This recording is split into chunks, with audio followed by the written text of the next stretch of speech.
नमस्कार दोस्तों, पहले ये और अब ये आज के दिन में ये मोबाइल हमारी जिंदगी का अहम पार्ट बन गया है। जिस किसी को भी देखो उसके हाथ में हर टाइम फोन ही देखने को मिलता है।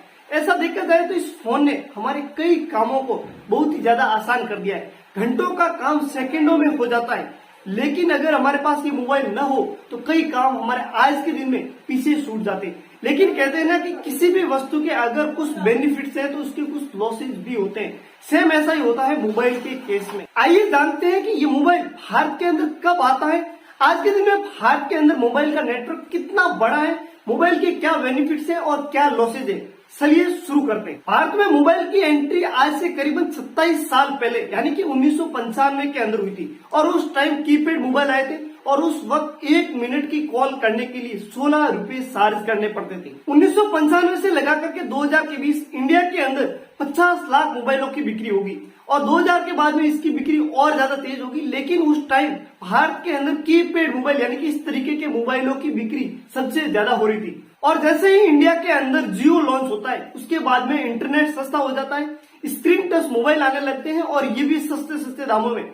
ऐसे में मोबाइल नेटवर्क और ज्यादा तेजी से फैलने लगता है। आज के दिन भारत के अंदर मोबाइल यूजर्स की बात की जाए तो 1.2 अरब लोग भारत के अंदर मोबाइल यूज करते हैं, यानी कि भारत के अंदर कुछ ही लोग ऐसे बसे हैं जिसके पास अब मोबाइल नहीं है। ये तो होगी भारत के अंदर मोबाइल नेटवर्क की बात। और अब जानते हैं कि मोबाइल के क्या बेनिफिट्स हैं और उसके बाद समझेंगे कि मोबाइल के क्या लॉसेज हैं। मोबाइल की मदद से हम दुनिया में किसी भी स्थान पर बैठे हुए व्यक्ति से बात कर सकते हैं, उसको मैसेज कर सकते हैं और उसे हम किसी भी प्रकार की इंफॉर्मेशन को उसके बाद तक पहुंचा सकते हैं। और इसी मोबाइल के अंदर हम अपने डेटा को सेव रख सकते हैं, कंप्यूटर का काम भी इस मोबाइल में कर सकते हैं और हम इसी मोबाइल पर ऑनलाइन वर्क करके कुछ पैसे भी अर्न कर सकते हैं। और इसी मोबाइल की मदद से स्टूडेंट ऑनलाइन स्टडी कर सकता है, ऑनलाइन क्लासेज ले सकता है और अगर उसे किसी भी प्रकार का डाउट है तो गूगल के सर्च करके अपने डाउट को सॉल्व कर सकता है। और आज के दिन में एआई जैसे अनेकों टूल्स आ गए जो कि हमारे मिनटों के जवाब को सेकंडों में सॉल्व करके दे सकते हैं। अगर कोई लेडीज या गर्ल्स घर पर रहते हुए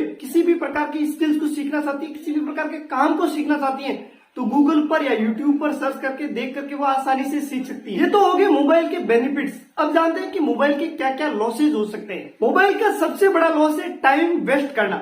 जब भी हम मोबाइल पर किसी काम को करने के लिए मोबाइल की स्क्रीन को ऑन करते हैं तो हम स्क्रीन को ऑन करते ही हमारे काम को करने की बजाय कुछ ऐसी चीजें देखना शुरू कर देते हैं, सोशल मीडिया ऐप को यूज करना शुरू कर देते हैं जिसमें हमारा बहुत सारा टाइम निकल जाता है और इसमें हमें ये भी नजर नहीं लगता कि हमने कितना टाइम वेस्ट किया और इसमें हमारे घंटों बीत जाते हैं उस हमारे काम को कंप्लीट करने में। इस मोबाइल का सबसे बुरा असर युवा पीढ़ी और उसमें भी सबसे ज्यादा स्टूडेंट्स पर पड़ता है, जिनको एक बार ऑनलाइन क्लासेज या ऑनलाइन स्टडी के लिए मोबाइल हाथ लग जाता है तो वे शुरुआत में तो अपनी क्लासेज को कंटिन्यू करेंगे, टाइम टू टाइम लेंगे, लेकिन उसके कुछ टाइम बाद में वे कुछ टाइम पास के लिए सोशल मीडिया ऐप को इंस्टॉल करेंगे, एक के बाद दूसरा, दूसरे के बाद तीसरा, ऐसे करके मोबाइल के अंदर कई सारे सोशल मीडिया ऐप को इंस्टॉल कर लेंगे। और जब वे क्लास लेने बैठेंगे तो उससे पहले उनको चेक करेंगे तो काफी सारा टाइम उनको चेक करने में बीत जाएगा। मान लेते हैं कि 1 घंटे की क्लास है और उसको लेने के लिए उसी स्टूडेंट को 2 घंटे का टाइम लगेगा, क्योंकि कुछ टाइम के लिए वो सोशल मीडिया ऐप को यूज करेगा। और अगर मान लेते हैं कि दिन के अंदर 5 क्लासेज होनी है तो 5 क्लासेज लेने के लिए उनको पूरा दिन मोबाइल से कनेक्टेड रहना पड़ेगा। ऐसे में मोबाइल क्या करता है कि स्टूडेंट के दिमाग को कंट्रोल कर लेता है, दिमाग के अंदर चिड़चिड़ापन पैदा होगा, ना भी उसको याद होगा और ना ही उसको पढ़ने का मन करेगा। ऐसे में चिड़चिड़ापन होगा, गुस्सा होगा, टेंशन दिमाग में रहेगी, तो इस टेंशन को दूर करने के लिए और मोबाइल का यूज करेगा।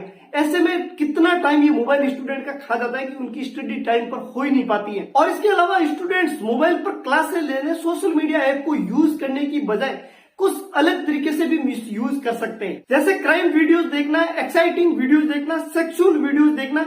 इस प्रकार के जब भी कोई स्टूडेंट कंटेंट देखता है तो उसके दिमाग में पढ़ाई की बजाय यही कंटेंट घूमते रहते हैं और वो अपनी क्लासेज लेने की बजाय इस तरीके के कंटेंट को देखना ज्यादा प्रेफर करता है। इस वजह से स्टूडेंट्स की कई क्लासेज मिस होने लगती हैं और उस प्रकार के थॉट्स ही उसके अंदर दिमाग के अंदर घूमते रहते हैं और वो धीरे धीरे उसी प्रकार का बनने लगता है। और जब कुछ टाइम बाद में उसके एग्जाम्स आ जाते हैं और उसके बाद उसके रिजल्ट्स आते हैं और वे रिजल्ट उसके अकॉर्डिंग नहीं होते हैं तो कुछ स्टूडेंट्स डिप्रेशन में चले जाते हैं और कुछ स्टूडेंट्स तो सुसाइड तक कर लेते हैं। इसके अलावा भी मोबाइल के कई लॉसेज है, जैसे इसके अंदर से निकलने वाली रेडियो एक्टिव तरंगे जो कि हमारे शरीर को कमजोर करती है, हमारे शरीर के लिए हानिकारक है। और मोबाइल की स्क्रीन को हम पूरे दिन देखते हैं, इससे हमारी आंखें खराब हो सकती हैं।